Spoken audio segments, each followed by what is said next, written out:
আসসালামু আলাইকুম সবাইকে। একাডেমিক লাইফের পড়াশোনা যারা করতেছো, বিশেষ করে এইচএসসি 27 ব্যাচ, সব থেকে বেশি একাডেমিক টাইম আছে এখন আসলে তাদের হাতে, এবং এইচএসসি 26 ব্যাচও। সো একাডেমিক পড়াশোনা করতে যাদের মেইনলি ভালো লাগে না বা পছন্দ হয় না বা বেশিক্ষণ সময় পড়তে বসে থাকতে পারি না, আসলে মনোযোগ ধরে রাখতে পারি না, তাদের জন্য এক্স্যাক্ট আমি আজকে এই ভিডিওর মধ্যে 5টা মহা ঔষধ বা বলতে পারো রীতিমতন আশিক ভাইয়ের টোটকা নিয়ে আলোচনা করব। এবং তুমি যদি এই জিনিসগুলো কাজে লাগাতে পারো, বিলিভ মি, ইনশাল্লাহ তোমার আগের থেকে বেটার আউটপুট নিয়ে আসতে পারবা, বেটার ইফোর্ট তুমি দিতে পারবা। চলো একটু আলোচনা করে দেখি যে আসলে আমরা কী কী কাজগুলো কমপ্লিট করলে খুব সহজে পড়াশোনার মধ্যে থেকে লেস ইফোর্টেও বেশি আউটপুট নিয়ে আসতে পারি, অ্যাজ ওয়েল অ্যাজ বেশি পরিমাণে ইফোর্ট দিতে পারি, তাহলে তো অবশ্যই আরও বেশি আউটপুট আসবে। ওকে, সো পড়াশোনা আমাদের কাদের ভালো লাগে আসলে? কার পড়াশোনা ভালো লাগে? তুমি এই কোয়েশ্চেনটার উত্তরে কিছু মানুষজন হ্যাঁ পাবা, বাট টু বি অনেস্ট এটা আসলে লেস দ্যান 1%, লেস দ্যান 1%, 1%-এরও কম, 1%-এরও কম মানুষজন বলবে যে আমার ভালো লাগে। বাদ বাকি মানুষজনের অবশ্যই বলবে যে ভালো লাগে না। যে ছেলেটা বুয়েট টপার, ডিউ টপার বা ডিএমসি টপার, ওকেও যে যদি জিজ্ঞাসা করা যায় আচ্ছা ভাই তোমার কি পড়াশোনা করতে ভালো লাগে, ও কি উত্তর দিবে বলো তো? ম্যাক্সিমাম টাইমেই উত্তর দেওয়ার চান্সেস আছে যে না, ভালো লাগে না। আচ্ছা, সো একাডেমিক পড়াশোনার প্রতি ভালো লাগানোর জন্য বা একাডেমিক পড়াশোনাটা ভালো লাগুক বা না লাগুক কমপ্লিট করার জন্য তোমার ওয়ে অফ অ্যাপ্রোচটা কী হতে পারে? প্রথম ওয়ে অফ অ্যাপ্রোচ সেটা হচ্ছে ভাইয়া, বইটা পাশে অবশ্যই রাখবা, কিন্তু বইয়ের পাশে রেখে শুরু করো হচ্ছে ভিডিও প্লাস নোট দিয়ে। আচ্ছা দেখো, এটা অনেকটা আমাদের সাবকনসিয়াস মাইন্ডের টেন্ডেন্সি। ধরো একটা চ্যাপ্টার জৈব রসায়ন, এর সাইজ তুমি দেখতে পাচ্ছ হচ্ছে যে প্রায়, মানে একটা চ্যাপ্টার জৈব রসায়ন যার সাইজ তুমি দেখতে পাচ্ছ যে আমাদের প্রায় 150 থেকে 200 পেজ কাছাকাছি। এটার যে নোট, সেই নোটের পরিমাণটা হচ্ছে ভাইয়া ধরে নিলাম হচ্ছে 45 পেজ, 45 পেজ নোট। আচ্ছা, এরপরে ধরো তুমি হচ্ছে দুইটা প্লে লিস্ট দেখতেছো। একটা প্লে লিস্টে হচ্ছে আমাদের 4টা ভিডিওস, যেটা আমারই প্লে লিস্ট আছে 4টা ভিডিওসের, আর আরেকটা প্লে লিস্ট আছে ভাই যেখানে হচ্ছে যে অ্যাবাউট টু 66 ভিডিওস। তাহলে ধরো 66 ভিডিওজের ভিতরে যা পড়ানো হয়েছে 4টা ভিডিওর ভিতরেও সেম জিনিস, কিন্তু খুব অল্প করে পড়ানো হয়েছে। যতটুকু দরকার, যতটুকু কাজে লাগবে, যতটুকু প্রয়োজন বোঝার জন্য ততটুকু আকারে পড়ানো হয়েছে, নিশ্চয়ই বুঝতেছো। বলো তো তুমি কি ওখানে ওই মানে 195 পেজ সিলেক্ট করবা নাকি 45 পেজ সিলেক্ট করবা? অপশন আসবে 45 পেজ। তুমি কি 66 ভিডিও সিলেক্ট করবা নাকি 4টা ভিডিও সিলেক্ট করবা? 4টা। কেন? কারণ অলওয়েজ তোমার সময়ের কম থাকে, তুমি সময়ের ডিফিসিয়েন্সির ভিতরে থাকো, তুমি সবসময় হচ্ছে যে তাড়াহুড়োর ভিতরে থাকো, শেষ করতে হবে, দ্রুত কাজ করতে হবে, এরকম একটা সময়ের ভিতরে থাকো, অবশ্যই থাকো, নিশ্চয়ই এটা জানো। সাথে সাথে বা পাশাপাশি তোমাকে আবার হচ্ছে কমপ্লিটও করতে হবে, সেটাও মাথায় থাকে, এবং সম্পূর্ণ বেসিক ছাড়া তুমি কমপ্লিট করে গেলে যে উত্তর করতে পারবে না সেটাও জানো। তাই যেহেতু শুরু করতে হবে, বইটা পড়বা না এমন না, বই অবশ্যই পড়তে হবে। কখন পড়বা? দাগানো বই পড়বা, সমস্যা কি? দাগানো বইয়ের ভিতরে তোমাকে সব দেওয়া আছে। আমাদের একাডেমিক অ্যাডমিশনের প্রোগ্রামের প্রত্যেকটা জায়গার ভিতরে দাগানো বই, বোর্ড বইয়েরই দাগানো ভার্সনটা যুক্ত। আবার আসলে এগুলাতে তো বোর্ড বই খুব কম, তাহলে সব থেকে প্রচলিত যে বইটা, বায়োলজির ক্ষেত্রে গাজী আজমল স্যার, আবুল হোসেন স্যার, কেমিস্ট্রির ক্ষেত্রে আমাদের হাজারি স্যার, কবির স্যার, এই বইগুলো দাগানো ভার্সন যুক্ত করে দেওয়া আছে। দাগানোটা তুমি কখন করবা? আগে ওই ক্লাসগুলো কমপ্লিট করে ফেলার পরে। আমরা যখন একটা ক্লাস কন্ডাক্ট করি ভাই, তখন আমাদেরকে খুব ভালো মতন গ্রুম করা হয় এই বিষয়টাতে, যে দেখো তুমি হচ্ছে জৈব রসায়ন পড়ানো শুরু করতেছো, কিভাবে শুরু করবা বলো তো? যে দেখো ভাই, অ্যালকেন হাইড্রোজেনের সাথে বিক্রিয়া করবে, অ্যালকিনের সাথে তারপরে অ্যালকেন তৈরি করবে, এটা যে আমরা ক্লাসে বলা শুরু করব? নাকি জৈব রসায়ন কি, হাইড্রোকার্বন কি, কখন এটা উদ্ভূত হলো, কিভাবে একটা দুর্ঘটনাবশত আসলে জৈব রসায়ন আবিষ্কার হইলো, ফেডরিক উলারকে, বার্জেলিয়াসের মতবাদ কি ছিল, এগুলা বলা শুরু করব? এটা কিন্তু তোমার ওয়ে অফ অ্যাপ্রোচ, তোমার মানে টিচিংয়ের ওয়ে অফ অ্যাপ্রোচ। কীভাবে তুমি আসলে ধরো তুমি এই জিনিসটাই অন্য কাউকে বোঝানোর চেষ্টা করতেছিলে, তাহলে কীভাবে বোঝাবা? এবং আরেকটা জিনিস মাথায় রাখবা, যেই পড়াটা, যেই বিষয়টা তুমি অন্যকে বুঝাতে পারবা, তুমি মানবা সেটা তোমার আসলে ডান, বোঝাতে পারবা, তত তারপরেই হচ্ছে যে তোমার জন্য ডান। তো এটার জন্যই বলো, আমাদের বইয়ে পড়া, তুমি যা কিছু পড়ছো, নন একাডেমিকের কথা বলতেছি না, একাডেমিক বই, ওইটা মনে না থাকলেও ওই দেব পায়েলের আই লাভ ইউ সিনেমার মধ্যে ওই যে ও যখন হচ্ছে গ্রামে চাষবাস করতেছিল, তখন ওকে পেছন থেকে একটা পাঠা যে হচ্ছে যে গুদা দিছিল, এটা তোমার ঠিকই মনে থাকবে। কেন? কারণ ওইটা তুমি মুভিতে দেখছো এবং ওখানে তোমার কনসেন্ট্রেশন বা মনোযোগটা বেশি ছিল, ওটা তুমি জোর করে করো নাই, ওটা তোমার ভালো লাগা বা পয়েন্ট অফ ইন্টারেস্ট। সো ওই পয়েন্ট অফ ইন্টারেস্টটা যদি আমরা ক্লাস ভিডিওস, যেমন হচ্ছে যে এই যে তুমি একটা ভিডিও দেখতেছো অথবা শর্টস বা রিলের ভিতরে দেখতেছো, ঠিক একই রকম, অথবা নোট দিয়ে শুরু করতে পারো, বিশ্বাস করো তোমার বেটার আউটপুট আসবে। তাই চেষ্টা করো, বইটাকে রাখবা, বইটা দেখবা, একটা পেজ উল্টানি দিবা, প্রত্যেকটা পেজ দেখবা কত কি পড়া লাগবে তোমার, তারপরে চলে যাবা সেটা সুন্দর মতন ভিডিও এবং নোটে। তাহলে কিন্তু তুমি এটাও দেখতে পাবা যে আসলে তোমার এই জায়গার ভিতরে ইম্পর্টেন্ট কোনগুলো ছিল, সব তো ইম্পর্টেন্ট নাই হতে পারে। ওকে, এরপরে চলে আসো ভাইয়া, সিম্পল একটা হিসাব, পরিবেশটা বদলাও। এটা অনেক বেশি কাজ করে। তুমি জানো এই যে এই হোমিওপ্যাথি, অ্যালোপ্যাথি, এত ওষুধ আবিষ্কার হওয়ার আগ পর্যন্ত চিকিৎসা ক্ষেত্রের প্রধান জিনিস ছিল হচ্ছে বায়ু পরিবর্তন। বায়ু পরিবর্তন, এই বায়ু পরিবর্তন জিনিসটা কি, এটা আমার ভিতরেও খুব কাজে লাগতো। আমি যখন হচ্ছে যে স্কুলে ছিলাম এবং কলেজ লাইফে, এখনও আমার ঠান্ডা লাগার প্রবলেম আছে, বাট স্কুল কলেজে থাকতে যে আমার খুব অল্পতে মানে চুন দেখে পানি খাওয়ালে না খসলে হচ্ছে ঠান্ডা লেগে যেত, এরকম একটা অবস্থা। সো এই ঠান্ডা লাগার যে প্রবলেমটা, ওই ঠান্ডা লাগার প্রবলেমের ক্ষেত্রে আমি দেখতাম, আমি যখন হচ্ছে মেসে বা হোস্টেলে যখন থাকতাম ধরো, তখন ঠান্ডা লেগে যেত, আমি হুট করে বাসায় গেলাম একদিনের জন্য, দেখলাম যে বাসায় যেয়ে আমার ঠান্ডা ঠিক হয়ে গেছে, অনেকটাই ঠিক হয়ে গেছে। এবং এটা হইতে পারে মায়ের জন্য, আসলে মায়ের তো জাদু, মায়ের হাতে তো আসলে জাদু থাকে, সো এরকম একটা অবস্থা মায়ের জন্য হতে পারে, সেটাও একটা কারণ। আবার বায়ু পরিবর্তন অবশ্যই একটা কারণ, বায়ু পরিবর্তন।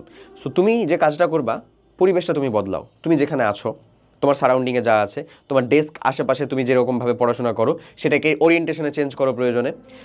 হয়তোবা তুমি হচ্ছে দক্ষিণ মুখে না বসে পড়াশোনা করতেছো, বাতাস যেদিক থেকে আসবে সেদিক থেকে পড়াশোনা করার চেষ্টা করো, আলো যেদিক দিয়ে বেশি সেদিক থেকে পড়াশোনার চেষ্টা করো, রুমটাকে আলোকিত করার চেষ্টা করো। যখন তুমি পড়তেছো তখন একটা করে হেইজি বা গ্লুমি এরকম যেন না থাকে, চেষ্টা করো হচ্ছে যে খুব ভালো মতন একটু আলোকিত করে আসলে বা সেট আপ নিয়ে আসলে পড়াশোনা করার ক্ষেত্রে, পড়াশোনা করতে বসছো এবং বসার সাথে সাথে যে ডিস্ট্রাকশনগুলো তোমার জন্য কাজ করে সেগুলোকে এলিমিনেট করার চেষ্টা করো।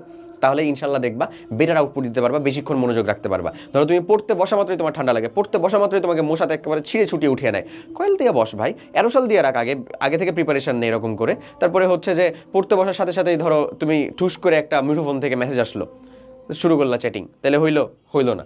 তাহলে ওই জিনিসটাকেও, এই যে মোবাইল দূরে, এটা বলাই আছে, ডেস্ক ক্লিন, মোবাইল দূরে সাইলেন্ট রাখো। এই জিনিসটা কি জানো ভাইয়া, তুমি এক কাজ করবা, সেটা হচ্ছে যে এটা আমি যেটা করতাম আর কি, আমি তোমাকে পার্সোনালি সাজেস্ট করতেছি, সেটা হইলো যে আমি আসলে নিজের ভ্যাকেন্সি বা ডিফিসিয়েন্সি ক্রিয়েট করে নিজের হচ্ছে যে একটু মানে ডিমান্ড ক্রিয়েট করতাম যাকে বলে। কেমনে? ধরো আমি বেশ কিছুক্ষণ অনলাইন নাই, এখন মানে গার্লফ্রেন্ড থেকে শুরু করে বেস্ট ফ্রেন্ড, মানে জাস্ট ফ্রেন্ড যেই হোক না কেন, যারাই হোক না কেন, যে সার্কেলের সাথে তুমি চলো না ফেরো না কেন, ওরা তো খুঁজবে, চেষ্টা তো করবে, এই কই রে অনেকক্ষণ ধরে নাই, মেসেজ দিছি কোনো খবর নাই, হ্যান ত্যান। তা আমি যে চিন্তা করতাম যে আমি এই টাইমের পরে হচ্ছে যে অনলাইন যাব, এটা আমার মানে কাইন্ড অফ একটা, কে আমাকে খুঁজুক না খুঁজুক আমার নিজের ডিমান্ড ক্রিয়েট করার মতন একটা অবস্থা। তো তুমিও কিন্তু চাইলে এরকম কাজটা করতে পারো, এটাকে দূরে রেখে হলেও ছোট্ট করে চেষ্টা করো, দেখবে এটা খুব সহজ হবে। এবং তুমি আসলে কারণগুলো দেখার পরে বোধহয় যে এরকম লিটারেলি একটা অবস্থা বা এরকম একটা সিনারিও তোমার সাথে তৈরি হয়েছে, কিরে ভাই পড়াশোনা করতে চাচ্ছিলাম না, এখন দেখি ভাই হচ্ছে যে কারণগুলো বলে মনে হচ্ছে পড়াবে আমাকে এখন, মানে রীতিমতন এরকম একটা জিনিস ক্রিয়েট হয়েছে। যাক ওকে, এরপরে আসো দেখো, প্রতিদিন অল্প অল্প করে পড়ার চেষ্টা করো। এটা একটা জিনিস কি জানো, আমরা একটা লং টাইম ছুটির ভিতরে থাকি, বিশেষ করে 27 ব্যাচের কথা যদি বলি আমরা, তাহলে হুট করে ওকে একটা ডোবা থেকে উঠিয়ে সুন্দর মতন সমুদ্রে ছেড়ে দেওয়া হয়েছে সিলেবাসে। ও যদি চিন্তা করে ও প্রথম দিনেই এমন প্যাডেল আর এমন অ্যাক্সেলারেট করবে, একদিনে অ্যাডমিশন অবধি পড়ে ফেলবে, তাহলে হইলো পারবি? তোর রেজাল্ট কি আসবে বলতো? 0। কি আসবে? হাঁসের ডিম, আর কিছু আসবে না। তোমাকে কিভাবে আসলে আগাতে হবে, তোমাকে কিভাবে যেতে হবে, এই যে অল্প অল্প করে চেষ্টা করতে হবে প্রত্যেক দিন, অল্প অল্প অল্প অল্প করে করো। তোমার ব্রেনটাকে শানিত করতে করতে এমন একটা পর্যায়ে নিয়ে যাও যে একদিন অল্প অল্প করে করতে করতে একদিনে জৈব রসায়ন পড়ে শেষ করে ফেলতেছো, তাও তুমি হচ্ছে যে ক্যাচ করতে পারতেছো সব কিছু, তাও তোমার মনে থাকতে সব কিছু, তাও তোমার বোরিং লাগতেছে না, তাও তুমি কমপ্লিট করতে পারতেছো। এরকমভাবে এই পর্যায়ে নিয়ে যেতে হবে। তুমি 2-3 দিন ধরে পড়াশোনা নাই, একদিনেই শুরু করলা, প্রথম শুরুই হচ্ছে শুরুটাই শেষ, তুমি তো ওখানেই শেষ হয়ে গেছো। এটা দিয়ে তো হবে না, এনার্জেটিক থাকতে হবে এবং অল্প অল্প অল্প অল্প করে তোমাকে, এই জিনিসটা কিন্তু একটা অর্জনের জিনিস ভাই। তুমি হুট করে ধরো একটা বিয়ের প্রোগ্রামে গেছো, হুট করে গ্রামের বাসায় বেড়াতে গেছো, হুট করে অমুক জায়গায় গেছো, তমুক জায়গায় গেছো, 3-4 দিন ধরে বই থেকে এমন দূরে বই ভাসতেছে জাঙ্গে, তুমি ভাসতেছো গাঙ্গে, এমন একটা অবস্থায় আছে, পড়াশোনায় তো আগাবে না, আগাচ্ছেও না, তাহলে তো হবে না। তো তারপরে এসে হুট করে পরের দিন চিন্তা করতেছো যে একদিনে আমি হচ্ছে যে অন্তরীকরণ যোগজীকরণ শেষ করে ফেলবো, সম্ভব? Quite tough. এবং ম্যাক্সিমাম ক্ষেত্রে যেটা হবে সেটা হচ্ছে যে তুমি একটা চ্যাপ্টার বা সিঙ্গেল 2টা চ্যাপ্টার শেষ করার আগে দেখা যাবে যে চিৎপটাং। এর থেকে বেটার তুমি টার্গেটটাকে ছোটো নাও, আমি 2 দিনে এই যে 2টা অংশ শেষ করব অন্তত অ্যাটলিস্ট, এবং যেটা শেষ করবো খুব ভালো মতন শেষ করব।